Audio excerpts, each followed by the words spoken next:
కిచ్చపరుస్తూ మాట్లాడడం జరిగింది.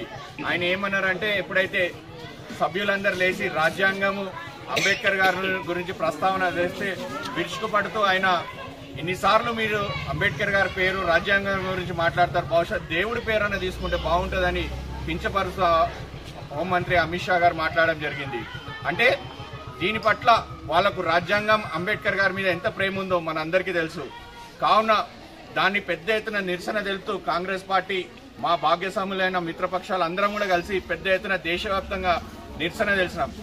అమిత్ షా గారు ఒక విషయం మర్చిపోతున్నారు.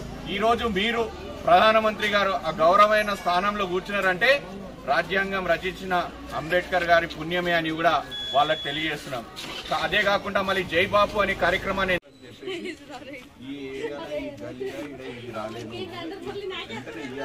చెప్పి అధికారులకు ఆదేశించి మీకు ఇప్పిస్తారు హనుమంతరావు గారు. సో అందుకే మీరు ఏంటంటే మీకు ఏమైనా సమస్యలు ఉంటే మీ లోకల్ నాయకులకు చెప్పండి. దానికి ఏమి ఇబ్బంది పడకుండా మాకు ఇది రాలేదు, ఇది కావాలి, మాకు ఇది ఎందుకు వస్తలేదు, ఏంటి రేషన్ కార్డులు వచ్చినాయమ్మా, కొత్తగా మ్యారేజ్ అయిన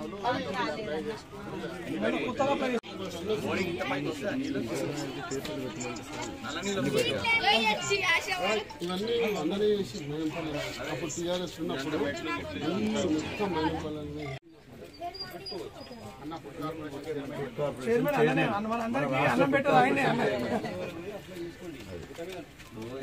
ముఖ్యమంత్రి గారు మా గవర్నమెంట్ వచ్చిన 15 నెలలు అయింది కదా, ఇక్కడ ఉన్న మా లీడర్లు కానీ కార్పొరేటర్లు పోటీ చేసిన కార్పొరేటర్లు ఇక్కడ వాళ్ళందరూ కూర్చొని మీ దగ్గర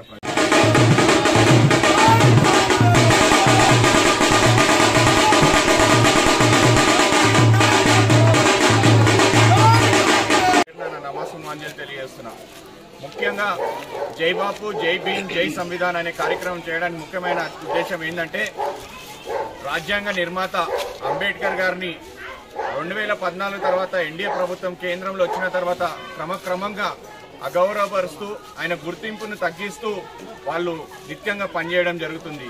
కావున ఎప్పుడు కూడా కాంగ్రెస్ పార్టీ అధ్యక్షులు మల్లికార్జున్ ఖర్గే గారు, రాహుల్ గాంధీ గారు, సోనియా గాంధీ గారు ఎప్పుడు కూడా రాజ్యాంగాన్ని, అంబేద్కర్ గారి గౌరవాన్ని రచించిన ఒక రాజ్యాంగాన్ని కాపాడుకోవాలని అనేక సందర్భాల్లో రాహుల్ గాంధీ గారు కన్యాకుమారి నుంచి కశ్మీర్ వరకు పాదయాత్ర చేస్తూ బడుగు బలహీన వర్గాలు ఎవరైతే ఉన్నారో వాళ్ళందరూ కూడా కుల మత భేద లేకుండా వాళ్ళందరినీ గౌరవం కాపాడుకోవాలని దేశవ్యాప్తంగా పాదయాత్ర చేస్తూ ఈరోజు ఆయన రాజ్యాంగం గురించి వివరిస్తూ చెప్పడం జరిగింది. కావున అమిత్ షా గారు ఏఐసిసి అధ్యక్షుడిగా నియామకమై స్వాతంత్ర ఉద్యమంలో పాల్గొన్న తర్వాత ఇప్పుడు పూర్తిగా 100 సంవత్సరాలు పూర్తి చేసుకున్న సందర్భంలో మళ్ళీ బాపు గారి గౌరవాన్ని కూడా కాపాడుకోవాలి, ఆయనను కూడా అగౌరవపరుస్తూ ఈరోజు బీజేపీ కేంద్రంలో పనిచేస్తుంది. కావున రాజ్యాంగాన్ని, అంబేద్కర్ గారు, బాపు గారి గౌరవాన్ని, వాళ్ళ ప్రతిష్టని కాపాడుకోవడం కోసం ఈరోజు కాంగ్రెస్ పార్టీ పెద్ద ఎత్తున ఈ కార్యక్రమం తీసుకొని వాడవాడకి డివిజన్లలో కాలనీలలో ఈ పాదయాత్ర చేస్తూ మేము ప్రజల దగ్గర వెళ్తున్నాం.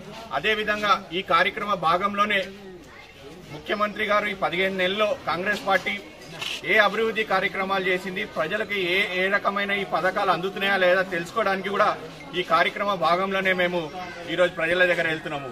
మేము ప్రవేశపెట్టిన దాదాపు 27 పథకాలు మా ప్రభుత్వం అభివృద్ధి కార్యక్రమాలు ఏవైతే చేశామో అవన్నీ కూడా ప్రజలకు దక్కుతున్నాయా లేదా తెలుసుకోవడానికి వెళ్తున్నాము. ఫ్రీ బస్, జై సంవిధాన్, జై సంవిధాన్, జై సంవిధాన్, జై సంవిధాన్, జై బాపు, జై బాపు, జై బాపు, జై బాపు, జై భీమ్, జై భీమ్, జై భీమ్, జై భీమ్.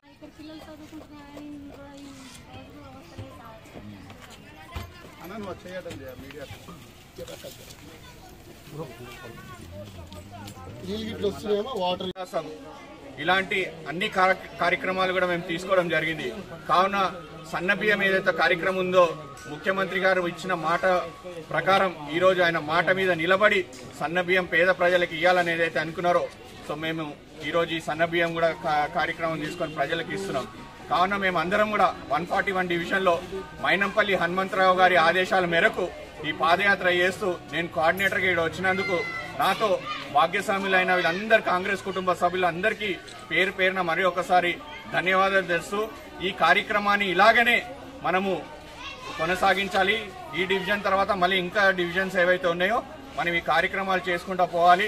అభివృద్ధి కార్యక్రమాలు ముఖ్యమంత్రి గారు ఏవైతే ప్రవేశపెట్టారో స్పష్టంగా ప్రజలందరికీ మనం వివరించి వాళ్ళ సమస్యలు ఏమైనా ఉంటే దానికి పరిష్కారం చేయడానికి మైనంపల్లి హనుమంతరావు గారి దృష్టికి తీసుకొచ్చి ప్రభుత్వ పరంగా ఈ సమస్యలన్నిటి కూడా పరిష్కారం చేయాలని కూడా ఈ కార్యక్రమంలో తెలియజేస్తూ మరి మీ అందరికీ కూడా నాకు ఈ అవకాశం ఇచ్చినందుకు పేరు పేరున ధన్యవాదాలు తెలియజేస్తున్నాను.